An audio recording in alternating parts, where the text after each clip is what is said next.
Iran is determined to obtain nuclear military capability.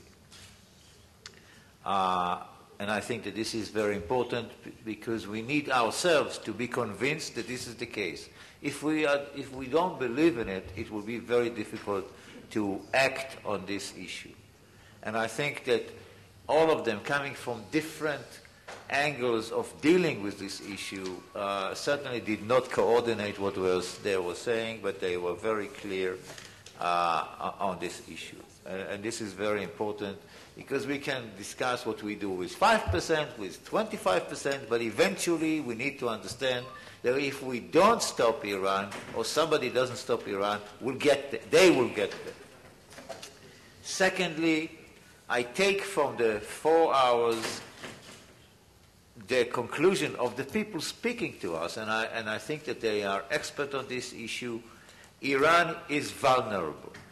That is to say that, determined as they may be, they have not been tested yet, but if tested, they may think twice about this program. I'm not saying that they will give it up forever, but they may think at least how to, of whether they can suspend it, delay it, or accept certain conditions from the international community. And the truth is that we haven't tested them yet. I mean, the international community. The 3 rounds of resolutions in the Security Council are important in the sense that at least they do not go along. And then we have to come up with a strategy. Do we push the United States and the European key members to adopt their own sanctions against Iran? And they are capable of doing it. I think that one issue was mentioned by Dori and myself, and that is the oil, the gasoline, and the refined gasoline. They are exporters of crude oil, but they have to import most of the 50% for the time being, until they prepare, they somehow modernize their refinery industry. So Iran is vulnerable, and we should go for this vulnerability. The third issue, which came up in Menasheri's issue, and we have to decide on this, is what do we do with the human rights? Do we combine it, or do we go for the single issue of Iranian nuclear capability? It is a very important issue. It has to do, and I'm just throwing it as a bait for a discussion sometime. The whole question of the human rights is, it's not linked to the Goldstone report, but in the view of those that we are approaching, this may be looked as an attempt by Israel and its friends to detract attention from the Goldstone report and its ramifications.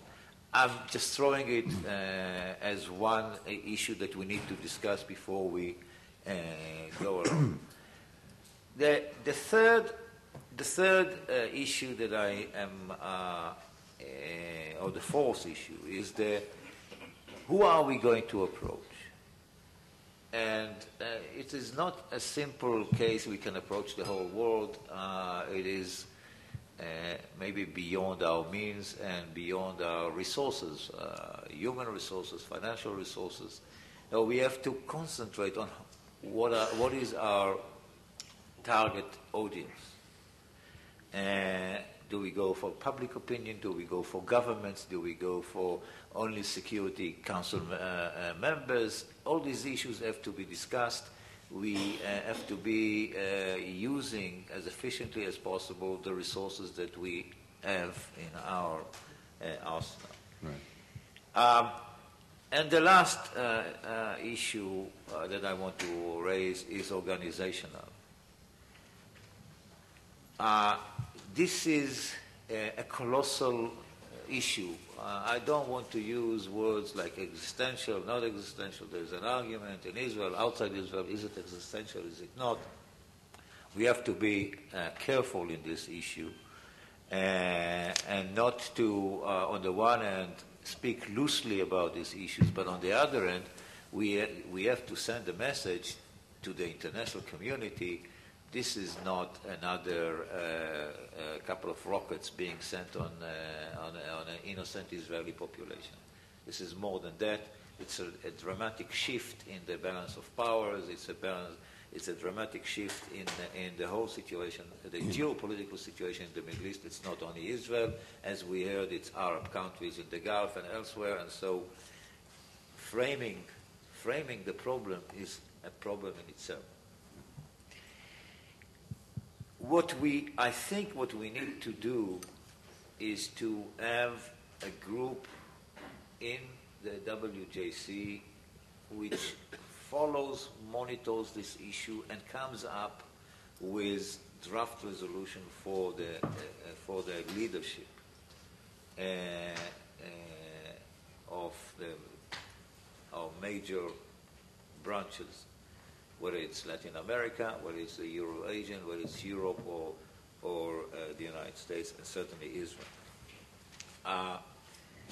We need to, this is going to live with us for the next 3 to 5 years at least, if not more than that. So investing in the organizational is not a waste, it will be useful. And I think that we need to, you need to basically look at the organization, look at how the decisions are adopted by the WJC, and what is being done in every continent which is member of the WJC. So I think that we have the work carved out for us, and I think it was a very useful morning, to say the least. And you're absolutely right. We stood we sat glued to our chairs because each one of the speakers contributed to our knowledge and to our understanding of the problem. Yeah.